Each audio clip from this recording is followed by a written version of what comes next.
Is there a link that we can like tweet out, by the way? Yes. Here, I'll drop that in the chat.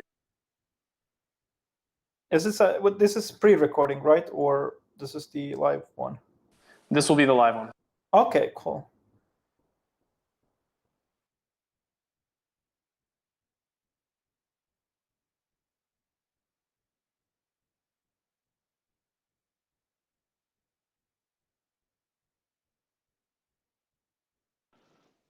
All right, I'll be hopping right back on.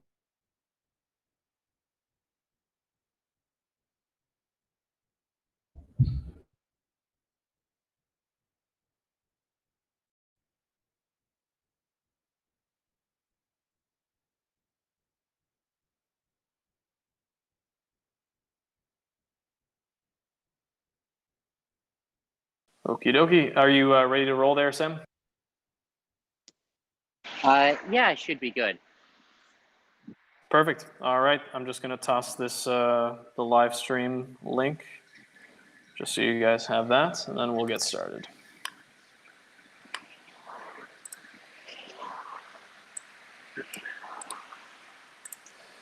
Alrighty.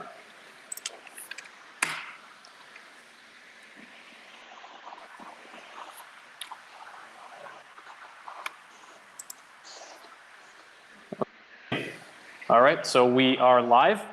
I'd like to thank all of you guys for making it in. I know we're all kind of spread across different time zones. It can make organizing these things a little tricky. My name is Daniel. I'm the marketing manager here at CryptoMood.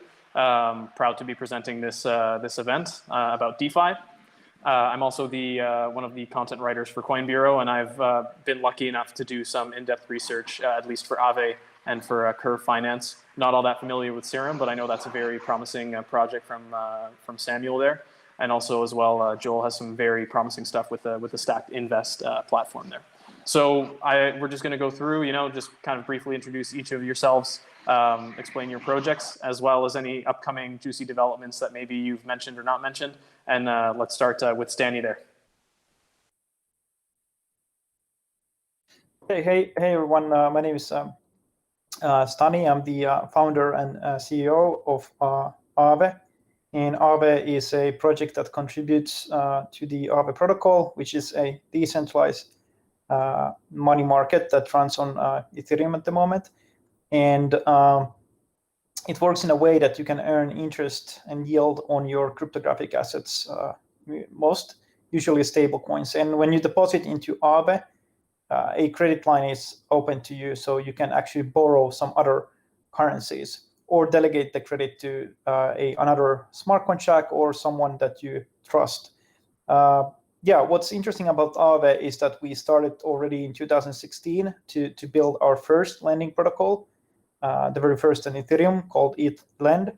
And since then, we have been building quite a lot of stuff, and Aave protocol itself was launched beginning of this year and has grown quite substantially. And yeah, thank you. All right, Michael, let's hear about Curve Finance. Yeah, hi. Basically, my name is Michael. I'm the founder of Curve, and what Curve is, it's basically automatic market maker, which is very efficient for stable coins or for similarly priced assets, like USD to USD or Bitcoin to Bitcoin. And yeah, so that's where we are right now. And Curve started just in January this year, and over this time, most of the time it actually existed without a token. Now we do have a token, and the governance and Curve protocol is fully decentralized.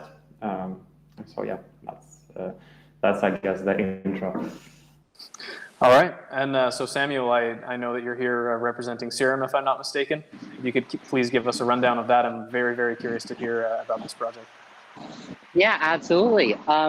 So my name is Sam Bankman-Fried. I started up Alameda Research, which is a crypto liquidity provider, and FTX, which is a crypto derivatives exchange. But most recently, I've been working on Project Serum, which is a DeFi ecosystem built on Solana.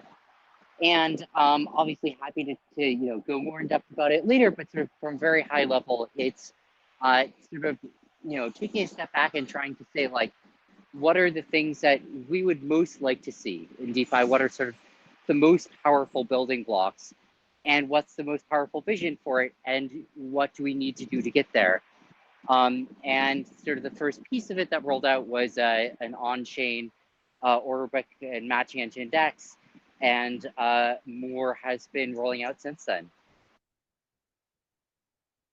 Right on. Thanks so much for that, Sam. So, of course, last but certainly not least, Mr. Joel Birch, if you could give us a rundown, Stacked Invest, all the juicy stuff you guys have going on over there. Yeah, absolutely. Thanks for having me on. And it's really awesome to be able to speak alongside some of these guys building some seriously incredible stuff. So Stacked is built to be a layer on top of all those great things, right? At the end of the day, we're at a part in the DeFi ecosystem boom where things are still kind of difficult to use. There's a fairly high barrier to entry for retail participants. So Stacked is a platform that's built to be an aggregator and a beautiful UI dashboard manager of all things your investment portfolio. So Sam and I actually work together. He's an investor in the business, and learning a ton from his team.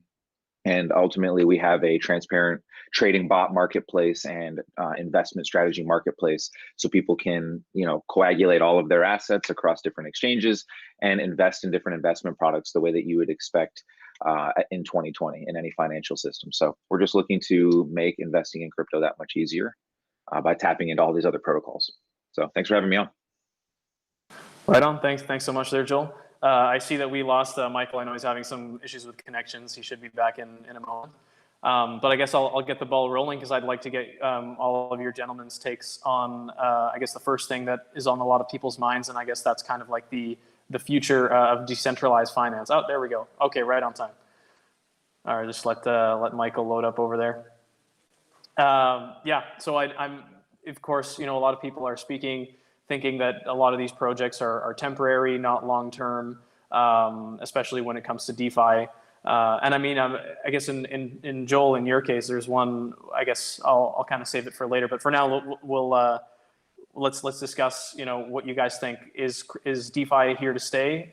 Is that something that will be sticking around, you think, for the next few years, or is it kind of just a temporary fad? How they're saying, like, the ICO, or is this something that's going to be permanent?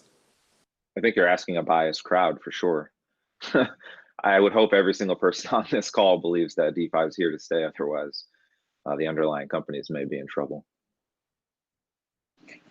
I guess I would say that, like, I definitely think DeFi is here to stay, but I also think that's a different thing than necessarily saying that, like, the current DeFi projects and an ecosystem as they're structured now is here to stay. And that's not to say it isn't, but I have a lot more confidence that DeFi in some form is here to stay than that, like, the specific pieces, the incarnation of it as it is right now are, especially, obviously some pieces more than others.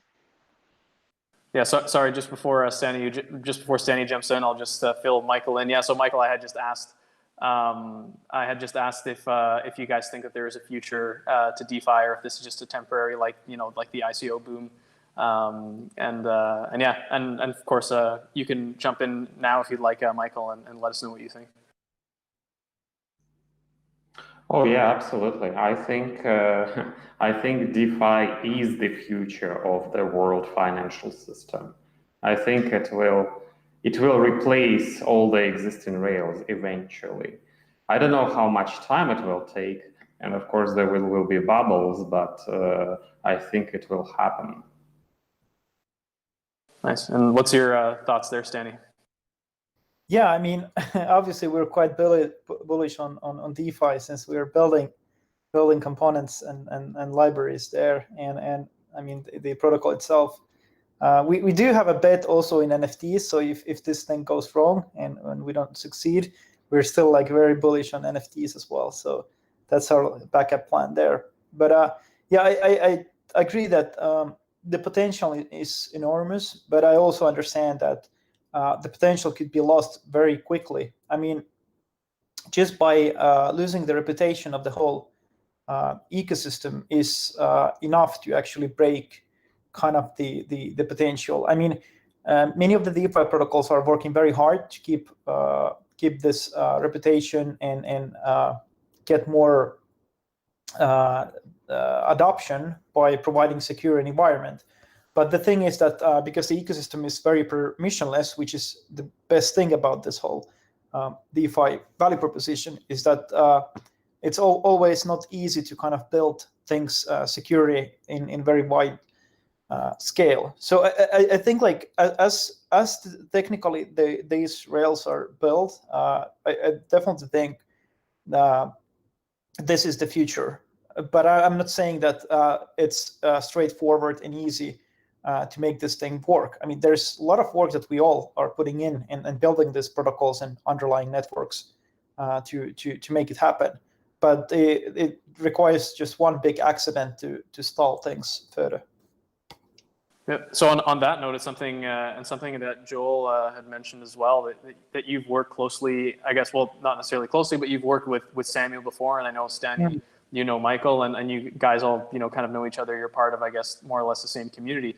I'm kind of really curious, like, what are the dynamics like behind the scenes? Because of course, at the end of the day, you can make the argument that you guys are technically in competition, or at least something along those lines, right? I think that's a question that's maybe been asked to you guys before. So what are those dynamics like? Are you guys just helping each other out? Do you think that I guess your cooperation behind the scenes is what's going to be a part of what keeps DeFi going for the long term?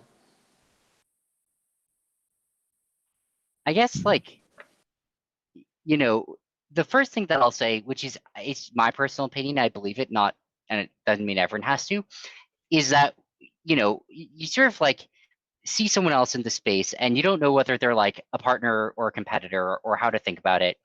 And it sort of could go either way. And I think that's sort of the default, is that it could go either way. But the other thing that I think is that when you're trying to figure out which way it will go or which way it should go, you can kind of weigh the costs and benefits. And the benefits to working together are pretty first order. I mean, sort of, you can see this all over the place. And I'm just going to give like one example. And that's not to say this is the example. This is just like one of them. But like, how could like my project work with Stani's project? Well, right now, Serum has an order book and Stani has a borrow lending protocol. And if you compose those on top of each other, you get margin trading. And because it's all on chain, you can just do it. It's not like, we need to think about like withdrawal times or like, it clears up a lot of this stuff. And that's super powerful and makes them both better.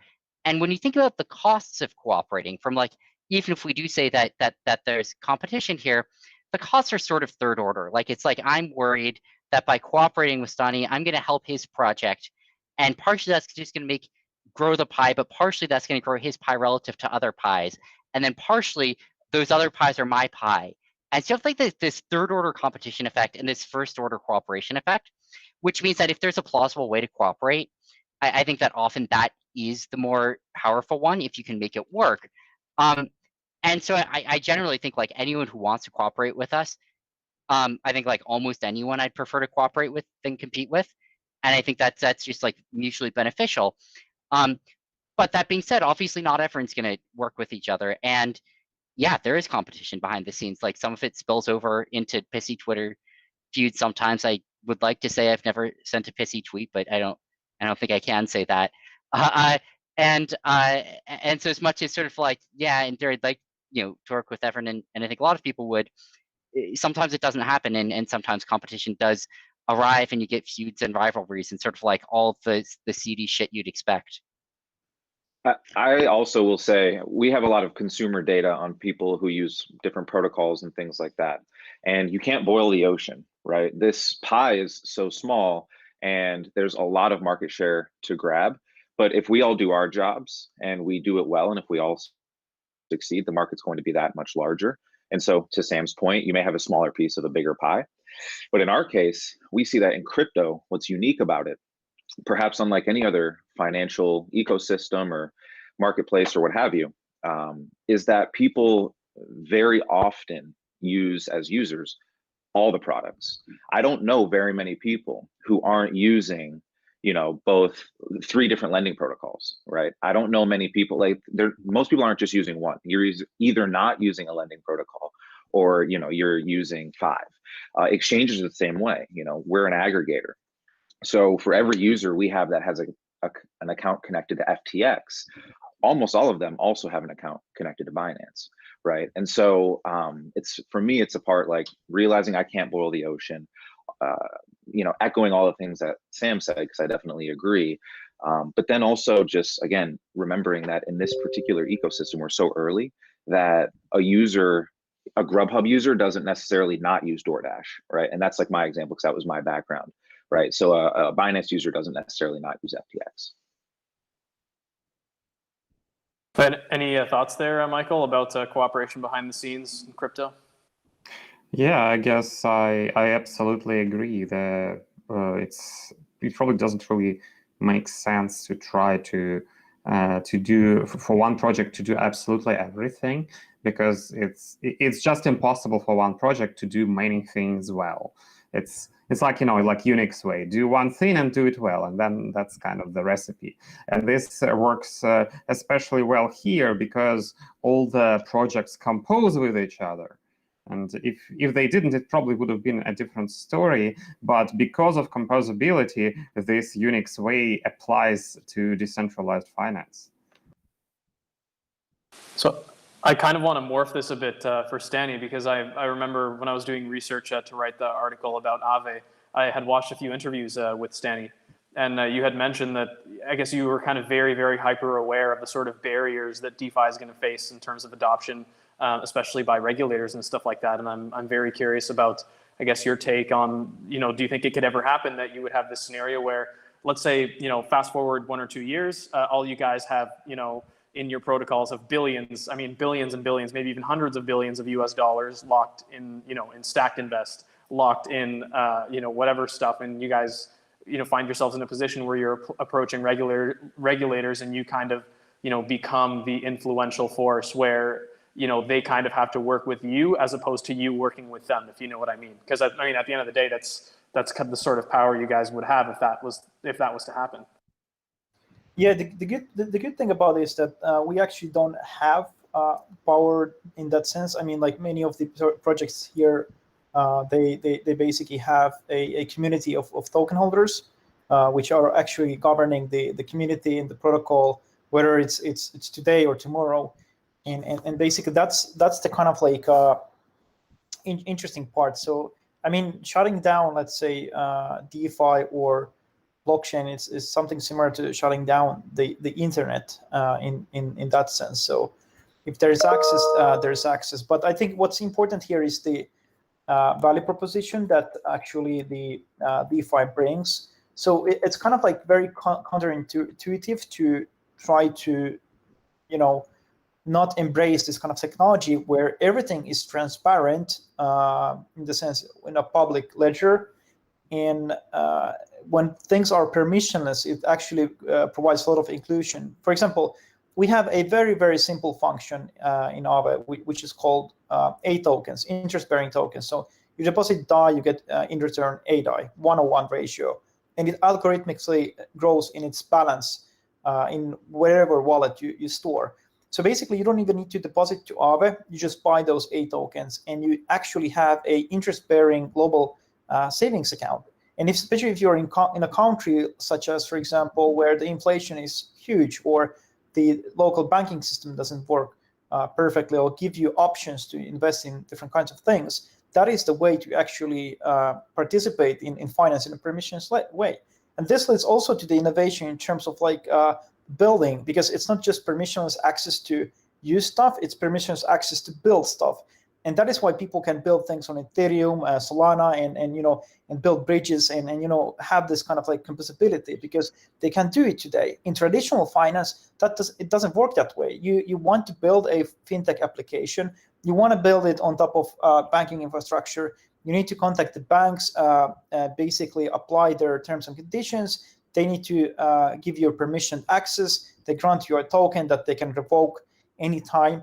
And then if you want to connect two banks, you need to do the same. If your business doesn't suit their kind of like risk appetite or whatever, you're competing against them, they will cut you off. And this what, like, in one sense, we remove this annoying competitive barrier with the permissionless building, but also it will bring a lot of competition. You know, I mean, like now anyone can build, like anyone can be build a kind of like a micro bank and or financial services any part of the world. And the easier it is to build, we change into technologies that are more easier to adopt and bigger languages. I mean, the more competition that will be, but people will just focus on libraries, kind of like the node packages. You know, you just want to focus on one particular thing and do it well, as Michael also said. So I want to kind of, I guess, touch back on Serum for Samuel there, because I know that Serum is built on Solana. So I'm very curious about all your guys' thoughts on, you know, are your platforms being built on Ethereum, or how should I phrase this? Basically, do you foresee a future where Ethereum is still the underlying network for all these DeFi applications, or could that potentially evolve? You know, I am seeing a lot of projects that are showing interest in Solana as well. Of course, there's Polkadot, which, I mean, only recently rolled out, so there's maybe still a little bit of, I mean, of course, there's other DeFi projects being developed on that as well. But I'm just very curious to hear your thoughts, kind of Ethereum versus Solana, and how you think that dynamic is gonna evolve, you know, going over the next year or two. Yeah, I mean, I think what I mean, I should start by saying that, like, I have strong views on a lot of things here, and a lot of people disagree with them, and I'm going to try and phrase these in a way with, like, you know, kind of catches it in, like, what's my view versus what I think is a fact, but just, like, be aware that like, this is not me speaking sort of like things everyone's going to nod and agree with necessarily. I think that it is beyond doubt that Ethereum cannot be itself what DeFi runs on if DeFi wants to grow. It's already out of capacity. It's already beyond out of capacity. And the goal is to grow up by another 3 orders of magnitude. And that's like 5 orders of magnitude too hopeless. But, and this is the big but, so in some sense that means, like, you know, it will be on something that's not on Ethereum if it's going to be anything meaningful. But there's sort of this question of whether it's going to be on an L1 or an L2, or what that even means. And sort of the clean distinction here is, like, you know, if you just think about L1 layer 1 blockchains, like, then I think Ethereum's fucked. I think it's just dead in the water, because it can't even host vegetable coins, let alone like a global financial infrastructure, and it just has to move on to a chain with higher throughput. That being said, there's another regime where, which is sort of the layer 1, layer 2 regime, where Ethereum is sort of like the ultimate hard copy truth of what's going on, but all the computation's done on some faster blockchain-like thing, which is maybe centralized, maybe decentralized, maybe somewhere in between. There's like various layers, you know, variations on this, that then just like kind of keeps reporting its state back to Ethereum. And so you sort of like have this 2-level system where you'll have, like, you know, fast computations in one place, and then, you know, but ultimately, if you want to know what is the truth in the world, at least as of like 20 minutes ago, you know, you look at Ethereum, and I don't think it's obvious what the answer is there. Like either of those could work, and neither of those are like fundamentally fucked. I personally think that, like, I'm not sold on this L1 L2 thing. I like my personal instinct is that, like, you know, yes, you could do an L2 on top of an L1, but like maybe that L2 should just be your L1. Like that's like my instinct here, and that you lose a lot by having to keep going back and forth.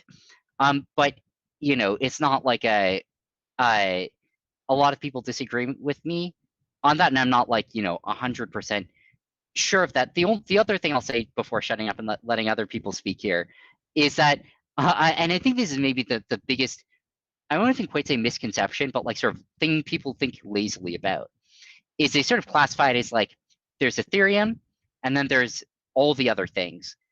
And they just sort of pool all the other things in, like, you know, the fast chains. And to give a sense of the scales here, like, there's Bitcoin, which is like what, like 1 transaction a second or something like that. It's like Ethereum, which is like 10 transactions a second. There's this whole collection of chains which are like, 100 to 2,000 transactions a second, which are the sort of like cool chains in 2018 is sort of like, the way to think about it. Like, the chains that were fast a few years ago, but didn't scale. And then you have the chains that are like another factor of 100 above those. And I say chains, but like there really are not very many chains there. Solana is one of them. There's like maybe one more. I mean, it's like a very small category, but that matters. It's sort of like not monolithic, and that, like, to give some sense of this, on Ethereum you cannot have a matching engine. It is too complex. On the sort of like mid-range chains, you can have a matching engine in a single order book, and that sort of eats the chain. And so you can have an on-chain exchange, but like you can't have an on-chain ecosystem with exchanges in it. And then if you get that next factor of like 100 to 1,000, now all of a sudden you can have basically unthrottled on-chain exchanges with lots of markets as just one piece of a global ecosystem. And so the only other thing I'll say is that, like, even when you're thinking about what L1s to use, like, the numbers matter here, and there's like, it's not just like Ethereum and not Ethereum. Yeah, nice. Thanks so much for that. Well, you know what? That's a perfect transition to a question that I have. I'm quickly going to shoot at Joel before I forget. Joel, could we ever see a version? I mean, at least to my knowledge, because I'm not too familiar with Stacked Invest. Could we see, once we do get these, faster chains, whether it's an Ethereum 2.0, whether it's a layer 2, whether it's Solana, whatever, could we see, or are there, is it something that's in the works for Stacked Invest to kind of create, I guess, like a decentralized version of what you guys currently have that would interact with these, future dexes, that have order books and all these things that you guys would need to pull off the trades that you're doing now? Yeah, the simple and short answer is absolutely, and that's something that I'm working very closely with my team on to build on top of Serum. So we're going to initially be building essentially a smart order router, right? The idea is right now, regular people trading crypto sucks, basically. And for 95% of speculators in this space, having to navigate any type of exchange is a user experience that I can't believe we've let go on this long. So what we're trying to do is again, be that central place where you can be your own bank. You can hold money with FTX because you like their, their leverage products. You can hold money in your own ledger, and you can hold money in your own Ethereum wallet or what have you. And then when you want to place different orders for different investment products, the idea would be we'd be able to route those orders across many decentralized exchanges to get the best liquidity and the best price for users. And we're going to start by building on top of Serum. So the idea is to continue to find a way to support the growing ecosystem and continue just to give users a better experience, because we're at that early stage of this industry, of this ecosystem right now, where you have these brilliant minds around me building incredibly complex things. And by nature, that makes them somewhat complex to use. We're just trying to get a head start on UX, right? And solving some of those problems, which is a problem inevitably someone is going to solve along the way. The same way you've seen within the App Store, or social web 2.0, et cetera. So we're very excited about those opportunities for sure. Right on. So I guess pivoting back, so Michael, can I get your take on, or can we get your take, sorry, on Ethereum versus other chains? Do you see a history for Curve Finance on Ethereum, or is there other things? Yeah, like that's a good question. I don't yet know what will work better, L2 or other chains, because like with L2, you enjoy the same security as Ethereum has, especially with zero knowledge proofs. And I think I can see how this can work, but also there are other chains. There is one concern here that multiple projects start building on like different L2s or like different chains, and this all becomes fragmented. And when everything becomes fragmented, the composability disappears. So there should be some way to compose it, I don't know, across L2s, across chains, or maybe the projects should agree on something. But really, all like L2s and different chains, they are kind of a little bit early. And I think everyone should experiment, but it would be, it's still like interesting how, like, where everything will end up. But I absolutely agree that we like everyone probably needs to scale, and Ethereum is way like overcrowded. So yeah, one thing which we kind of believe in, which helps with scalability to some degree, but it's a little bit of like a controversial view. At least I personally don't think that order books and orders in traditional sense are the right way. I think it's actually order books will fade away in future, and there are some and the bonding curve methods, either how they are now or maybe slightly different, will probably gradually replace order books, or at least in traditional sense. Because like order books, like where did they come from? They came from like, I don't know, people writing orders on paper, and that's kind of an ancient concept. And I think it can be done better, and which will be inherently more scalable. But that doesn't preclude the necessity for much more scalable chains. And of course, all the ways to trade will coexist. And yeah, of course, order books are probably the most resource hungry. So like, we really need to be fast for those. And I'll add as well that sorry to cut you off, Sam. I was just going to say that the question's been posed to kind of dumb everything down, because I think a lot of that is pretty complex, maybe even for a lot of our listeners. Right now, Ether can process 9 to 15 transactions in a second, not particularly fast, whereby Solana's blockchain can process like 50,000 or something. And Vitalik has said that with Ether 2 and sharding and the beacon chain and all this stuff that's supposed to make these transactions faster, Ether 2 is supposed to be 100,000 transactions per second. Now, whether they're able to do that and how quickly are they going to be able to keep up with demand, I think that's the real question, because they're not estimating that these types of advancements will be made until late next year. Well, by then, consumers, they want something now, and so I think the real question too is how quickly can Ether catch up to some of the faster chains. Yeah, I guess the only way right now for Ether to catch up, at least in time, is L2, not with ETH 2.0, with ETH 1.0 plus L2. And this will be still less than 50,000, I think, but it will be already practical. Maybe not for order books, but it's like still. Yeah. One thing I'll say on order books, and I'm interested in your thoughts on this, is I sort of split it into two different things. There's like what the back end is and what the front end is. And the reason I do this is that I think order books are actually way more fundamental and powerful in some senses than at least you described it as. And the reason is that it is the primitive for expressing what happens when people have disagreeing curves or opinions. Like, it is sort of fundamentally like, here are all of the sets of trades that each person would do, and then figure out, what trades actually happen. Like that's sort of what a matching engine is just like determine all the trades that should happen. But there's this other thing that you could mean by order books, which is like the way you buy something is you see these two columns with numbers moving up and down, and you like place a limit order and you choose your size and your price, and you like have makers and takers and post only and stuff like that.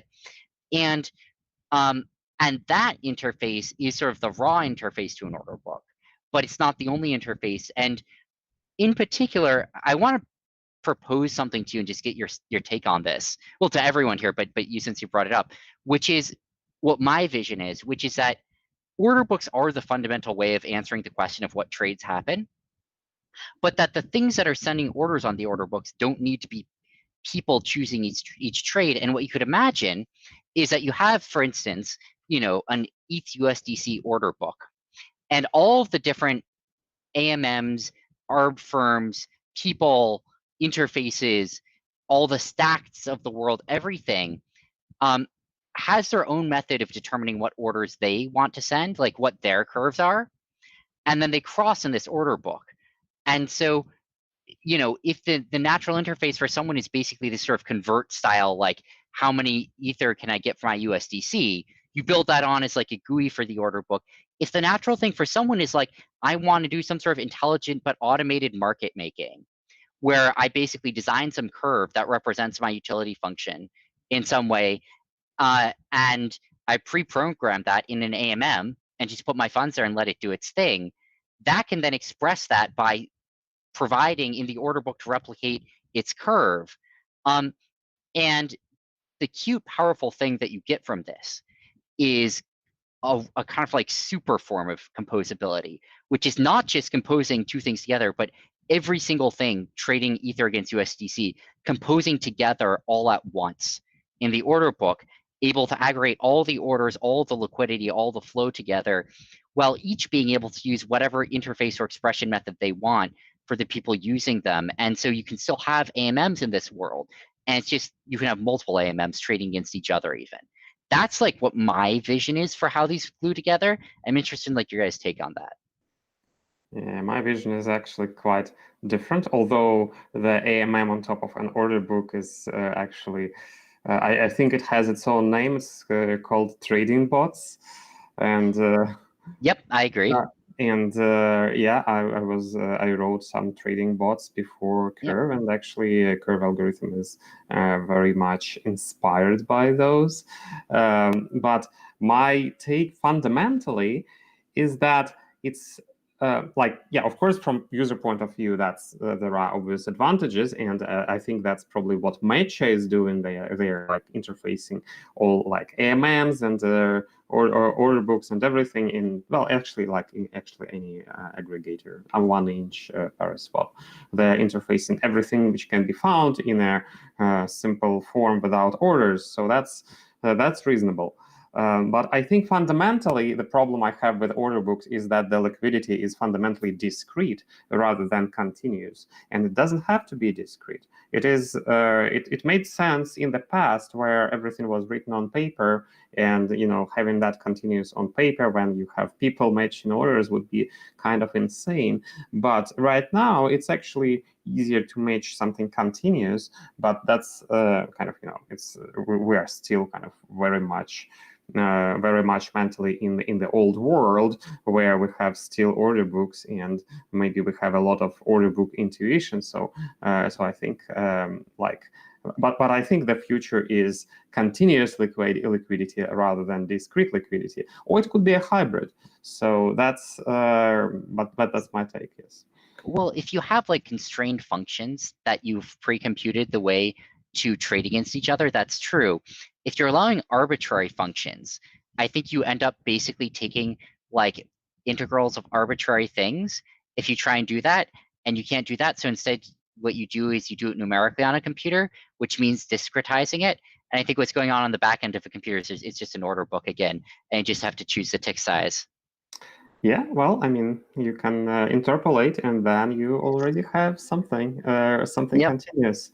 And like even bad interpolation is good. Like, I don't know if you had this problem. I had this problem with centralized exchanges many times.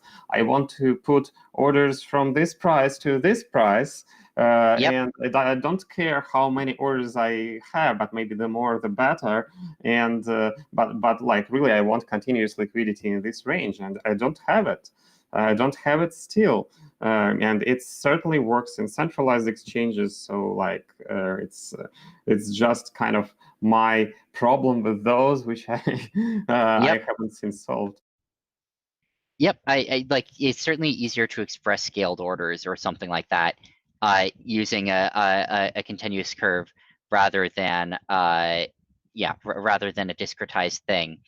Although I think that, well, yeah, I still claim that like the way that this ends up is you let people express continuous curves, then you have something on the back end that discretizes them, puts them in an order book, because that sort of like has to be how you compose arbitrary things. But that I might be wrong about that. I'm like kind of bullshitting. Okay, I'm just gonna jump in real quick. I want this was super crazy, and I mean I'm happy to say that I kept up with most of that, and I'm hoping that some other people were able to. But I thought it's amazing, Sam, and thanks also Joel and Michael for that back and forth is pretty crazy stuff. It's like this is I suppose this is the sort of communications that you have from time to time with each other and with other people in the space. You know, just thinking about all these different possibilities with all these different things. So I actually wanted to touch with Stani, because that was the last guy we had yet to hear about. You know, Ethereum versus Layer 2 and Solana and other chains. I guess, Stani, in your case, because Aave, I believe, if I'm not mistaken, has been around the longest, at least in terms of the decentralized, you know, Curve Finance and Serum. Aave has been around, I believe, a little bit longer than that. So I guess, how has it been for you guys building on Ethereum, and has that changed? And you know, how do you see the future for Aave with Ethereum? Yeah, I mean, when we started, there was just one order book, the Ether Delta. Speaking of order books, and that is actually a good, I mean, interest. I mean, they with the bootstrapping the whole market back then. I mean, there wasn't that many ERC20 tokens, but for example, if you wanted to sell something, you know, the let's say first blood tokens, I put into the sale. The orders in, waited for a week to basically get matched. So I mean, this is just the user experience perspective, but kind of like, I mean, the interesting thing is what was missing, this constant liquidity thing. But at the end of the day, I'm not sure, like, still, like, which one will kind of win, because you might need actually both for various reasons. But I think Michael and Sam talked this quite well, and I will keep the discussion opinion on the layer 2 stuff and scalability. I think, like, the current problem in Ethereum is that when you have a small transaction, you use the whole network to broadcast that particular transaction, and that destroys the whole system, because you're applying huge amount of security with some very minimal kind of like a risk and potential losses that could happen. And layer 2 solutions, whether it's I mean, Solana, for example, you kind of like take away those things that you actually might need, like high frequency or transactions that actually don't need the whole security of Ethereum, and you can even go to that other chain, whether it's for example Ethereum or some other chain, and kind of like register those transactions, kind of rolling them up. And I mean, the thing is, like, all of these solutions are available, but people aren't building. Like, the kind of like issue is that everyone who starts a project, they're going to the fucking layer 1 and deploying their stuff there, and it's problematic, because if you want to actually like get good amount of users, you just need to be brave and just go to the layer 2, deploy your stuff there, and once you do that, you know, like, the ecosystem starts evolve. If your product is only one that is there and unique, I mean, you will start getting traction, and people will bridge the liquidity there. For Aave, it's a bit different story, because, like, for us, we can quite quickly bridge the A tokens, the interest-bearing tokens, which we are actually working now. And in terms of the infrastructure, it really depends, because we have to either, if you can't use the EVM style compatibility, then we have to write from scratch, let's say if it's Rust or so, and it takes a bit more time. But it's kind of like, I'm trying to put the responsibility a bit more for the new projects and new developers to actually like experience those layer 2 solutions, and that is why I'm going to kind of like talk about this stuff more in different hackathons and so forth. That, like, if you want to see more projects, we need to have layer 2, and also, like, it's just useless and inefficient to use like so much security in all of the transactions that are going now in the main chain. Yeah, and I actually wanted to build on that a little bit, because, you know, like you said, or at least my impression is that, of course, you know, the biggest problem that I've been seeing from someone who uses these platforms is of course the gas fees, and we're kind of in a situation now where, like you said, Stani, that all these new projects will come in and they'll build on Ethereum on the layer 1 because everyone else is doing it, and maybe it's like a Sushiswap thing where they're trying to, you know, create something, and you have all of a sudden this huge hype where everyone is suddenly, the entire network is moving from, you know, old projects or existing projects to a new project or back and forth, or Uniswap releases a token and now everyone's running back over there, and the network just gets so clogged up with all these requests with moving all these funds around, and you run into these problems. But I actually wanted to also elaborate on something that Michael had noted earlier. That you were talking about layer 2 solutions for Ethereum, having kind of this sort of side chain.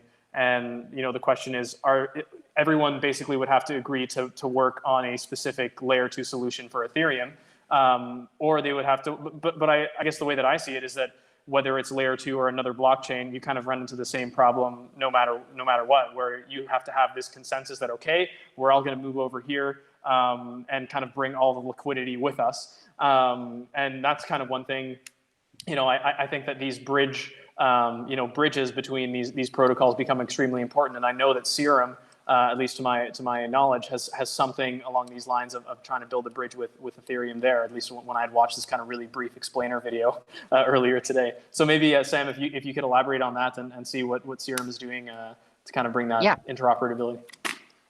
Yeah, and I think there's sort of two different things that people mean by bridges. And right now it has one, but not the other. So one thing that you might mean by a bridge is that you can move assets. And it has that. So like the first bridges have come online now between Ethereum and Solana, where you can take an arbitrary ERC20 token and click a button and get an SPL wrapper, a Solana-based token, to mirror it on the other side. And that solves the ease of use thing and the can you get to it easily? Can you get back between that and other chains type question, which is the sort of is it sort of stranded with no ability to access it issue? So that is relatively, I wouldn't say it's trivial to solve, but there's lots of people building various types of bridge solutions. There's a separate thing though, that bridges could theoretically do, which is give composability. And that's theoretically possible, but it's way more finicky. And that's the sort of thing where, right now you could use the Serum DEX and Aave on Ethereum to do a margin trade. You could do it right now, but you'd have to keep clicking back and forth. You would have to go send an order on Serum, then send it through the bridge, go borrow something on Aave, send that back through the bridge. You can do it, but so you can get back and forth. But what you don't have is this sort of magical one-click composability, and which you can theoretically get between an AMM between, for instance, Curve and Aave, which could get that. And so then you ask, how'd you get that with bridges? Some of it is very hard. Getting flash loans is close to impossible because the whole deal with the flash loan is it's all in one transaction. And that sort of falls apart when you have to use a different blockchain as part of it. But if you have clients running on both sides that are sort of on-chain verified, using basically sort of a version of optimistic rollups, you can get some composability back in that you can give each protocol full visibility into what's happening on the other side. And so you can't do single transaction things, but you can do cross-chain atomic swaps, for instance. And I think you could do the one-click, Aave plus Serum margin trading thing with clients on both sides. It's a complicated, finicky process to get up. And basically no one's gotten it up ever. I mean, Optimism is working on a version of this. I think Near is working on a version of this, and is close. But yeah, it's a way more intense process, and it's also get you full composability, but it gets you sort of the second step. But the first step, which is can you get there easily and get back easily? There are bridges live already, and there's 4 more types of bridges in production or into under development. Right on. Okay. Well, thank you guys so much for that. I'm actually going to move. I have a couple questions here that I got from Twitter, or some. The first one comes from some yield farmer guy here, and he's asking, what do you guys think about these insane yields that we keep seeing in DeFi? Are those going to stick around? And of course, and I guess I'll kind of add my spin to it. is, of course, you'll normally see at the beginning, you see the yield is really high, and then that yield starts to go down. What is kind of like the lower limit? What do you think this is going to stabilize at? So basically, like, are these high yields going to continue? And if not, then what levels will they stabilize at? And we can start there with Michael. That's an interesting question. Yeah. Well, I mean, there are some components to yield. Fundamentally, there are like before this DeFi boom, which I think started with Compound token.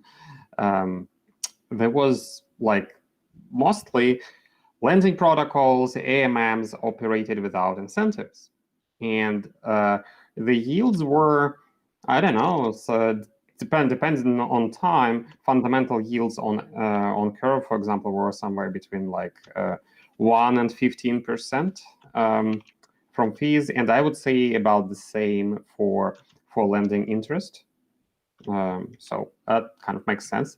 There was another thing is that we had some sort of incentive program with synthetics because they needed a very good bridge to the synthetics ecosystem through SUSD, and we had like a very good AMM. So they provided incentives to kind of keep that bridge on, and with that and plus fees, it was kind of consistently running at like from 20 to 30% APY. So that was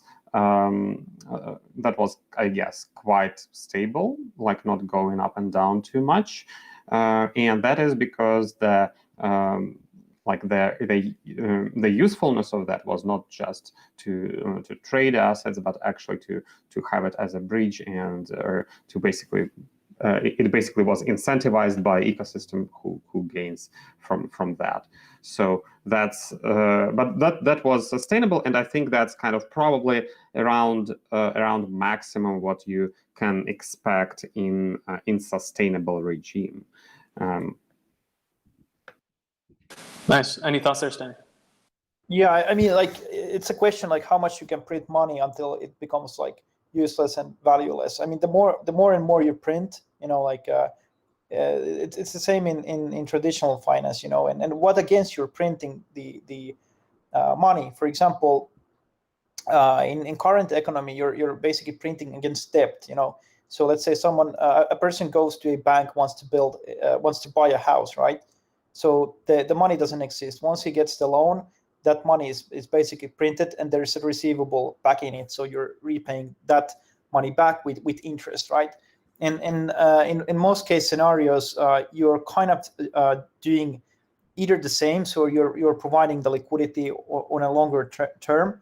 But if you price it not correctly, what happens is that you basically print too much into the ecosystem. So I think like printing or like the liquidity farming and incentives like this, I mean, they're pretty like whether it's like a pre-minted reserve or something that's part of like minting inflation. I think it's a good way to kind of like pay and reward the community. So it's just like a question of kind of like a pricing. And the thing is that if you have like 4,000 APR or like 100, it might be kind of like unsustainable in terms of keep of that pricing. But if you have a small inflation that rewards the ecosystem, I mean, why not? It should work in that sense. But I think we will see less probably crazier stuff over the time. I mean, but it's still difficult to tell because like DeFi changes every single day, and there's always something new the next day or next hour. Any thoughts, Sam or Joel, about yields? I don't know if you guys are yield farming at all yourselves. Well, the yield farming is often misinterpreted. It's not usually yield farming. It's just a giant exchange rebate program, but on the blockchain, and there's nothing wrong with that, but it's not yield technically. But no, for me, I can't really speak to my predictions and interest rates and everything else. But if I'm looking at the overall market, I'm looking at the price of tokens, which all of us try to ignore, but it's something that we check several times a day. We had a huge run up. There's no doubt in my mind. There was no doubt that we would see some type of correction. We've now seen a pretty substantial correction across a lot of price action. And I think that there's, I think the future is bright. I think that most of those well-known assets in terms of price speculation will make new all-time highs at some point in the future. So I don't think the ultimate top is in. I'm not so sure if the bottom is in just yet. And that's just kind of my 2 cents on it from a price standpoint. Okay, and just checking here because I think I saw, yeah, so there's another question, and it's actually for Joel. Does Stacked Invest work with decentralized exchanges? Yeah, so I touched on that just a little bit earlier. We just joined and we're fortunate to be accepted into the Serum grant program. So we're going to be putting an added effort on building on top of the Serum decentralized exchange. And that's where we'll start. And then, of course, as we expand out at some point in the future and we've really perfected that process, then we'll look to really incorporate, more. So that's the plan. Thanks for the question. Right on. And another one, this one's, kind of expected. How has COVID-19 affected your projects? It hasn't. We're very fortunate. We work in an industry that over the last 6 months, the global economy has been so insane that crypto and the volatility that comes with it has moved up and to the right for the most part. When that happens, the way that it's happened in the last 3 to 6 months, it's good for business, right? It's good for exchanges. It's good for platforms like mine. It's good for any token that's named after a food or a pet or whatever. And so I think I can probably speak for almost anyone working in the space that it just so happens that everything's been up and to the right. So it's been a pretty decent last 6 months, at least for us. Yeah, I can probably add that when you have difficulties traveling and you are kind of forced to sit at home, you probably start being focused on building, and suddenly you build more than without COVID. Yeah, and I have to say also kind of if you think about it, how DeFi exploded. For example, in UK, there's a lot of football matches are cancelled. There's a lot of sport activity cancelled. So all the gamblers, they came into DeFi to find some yields, and it's of course a joke, but it just shows that more people are behind the screen, either building or just experimenting new stuff. So I think in that sense it might affect. In terms of the COVID, definitely the Black Thursday was something that kind of shook a bit the market. But volatility has been always in crypto, so it's not that much of a new thing as Sam kind of pointed out. I just look at all this as a stress test. The last 6 months, if you're a developer, that's language you'd be familiar with, right? This has just been a nice stress test. We're not even quite to product market fit yet in the cycle. So I think we're super early, but there's a lot to be optimistic about. Right on. And on that note, I guess I'll personally ask, what are your guys' outlooks? Do you think we're going to see another March crash like we did before, or do you think we'll be smooth sailing? Aside, I guess smooth sailing / making -10, -5% corrections here and there, going into the end of the year.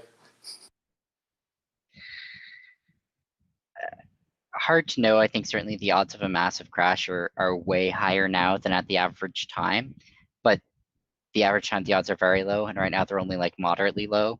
So it could happen. Probably it'll just be mini crashes and mini pops, but I think we sort of very, very overheated a few weeks ago, and now I think it's only very overheated.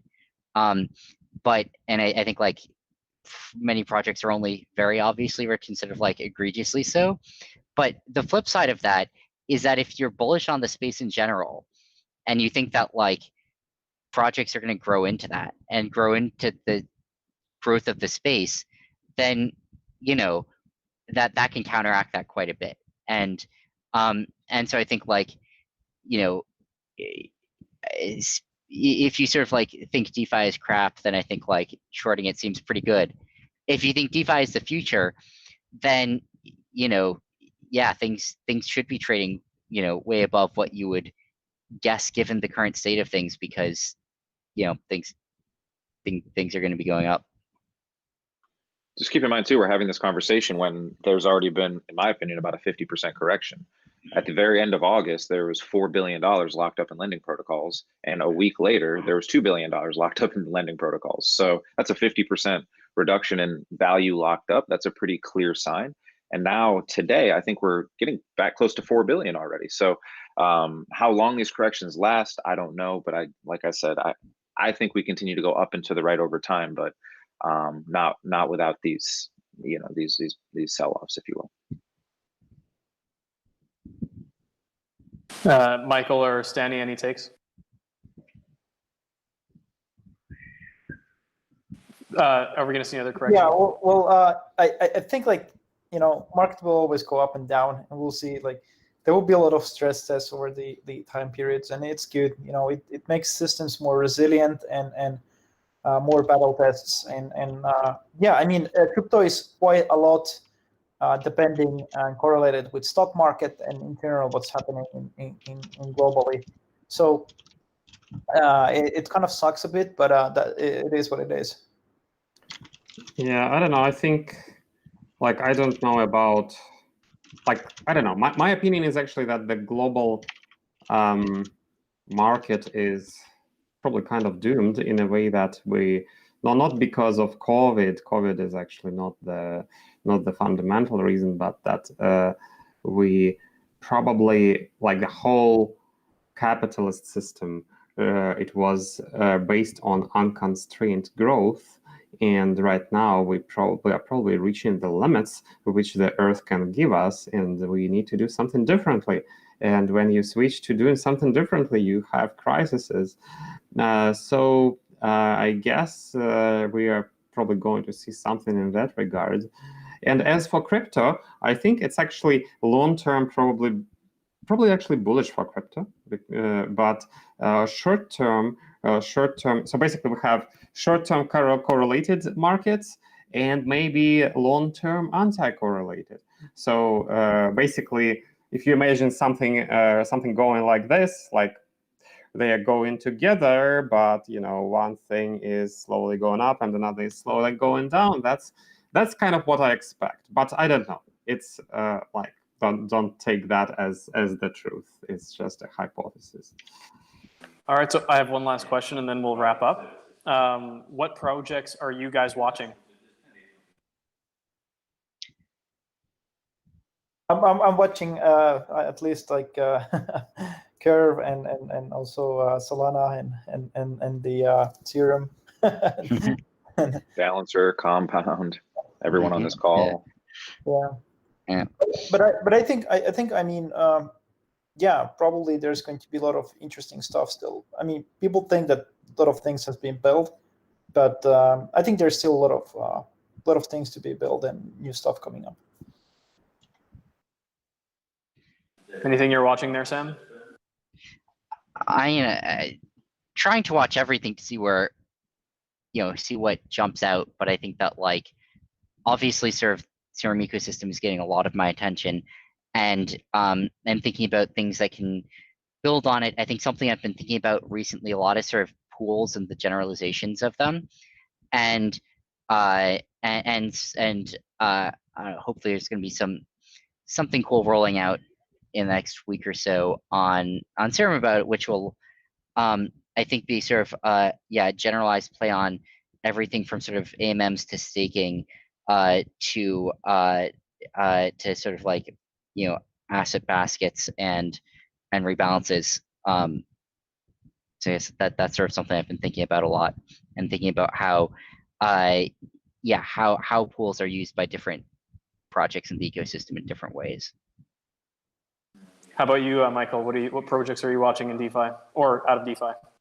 Well, I mean, there are probably out of those kind of popular projects, maybe all of them, all lending protocols, Aave, Compound. Oh, actually, one thing to watch is insurance space, because I think this is underdeveloped. Like there are Nexus open, but there is a demand for more stuff. So it's insurance needs to be scalable. There is a big demand for that, so that's something to watch as well. And obviously AMMs. So like apart from Curve, there are obviously Uniswap and Balancer, and there are some some things like Dodo, and there are actually some new coming up. So like really interesting to watch that space.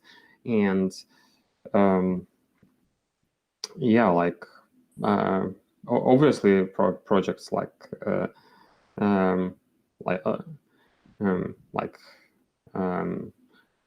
like Serum, obviously, but like everything everything is interesting. But if you eventually if you watch everything, you probably won't have time to build.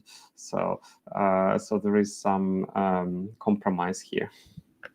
I think it's impressive that we've gotten this far and only said Uniswap one time. But obviously, Uniswap, Sushiswap, YamSwap, PizzaSwap, WipeSwap, we're keeping an eye on all of it. Yeah, barbecue swap, man. Certainly. Okay, then on that case, I actually want to get one piece of advice from you guys for any developers who might be watching. What's your best advice to people that are looking to build in DeFi? And of course, I mean, without shilling, Solana or Ethereum, just straight. And I mean, literally in terms of, I don't know, maybe having a good night of sleep or a nice cup of coffee or something like that.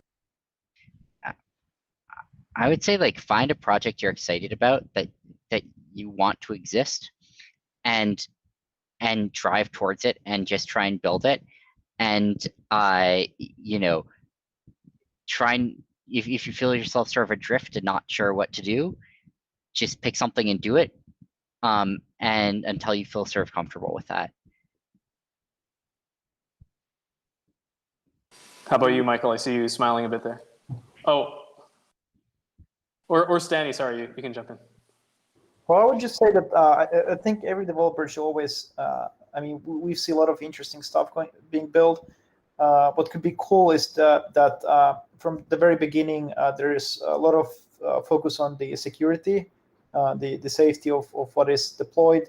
There's no rush to deploy everything at once as quickly as possible, especially if it's something that will get traction. There will be a lot of funds there, and the responsibility is just too high in that sense. And the reputational damage, not just to this project, but in overall for the ecosystem, is too big in that sense. So I know there's so many smart people out there, and they're going to build very interesting stuff, whether it's on top of everything that is available there in Aave and so forth.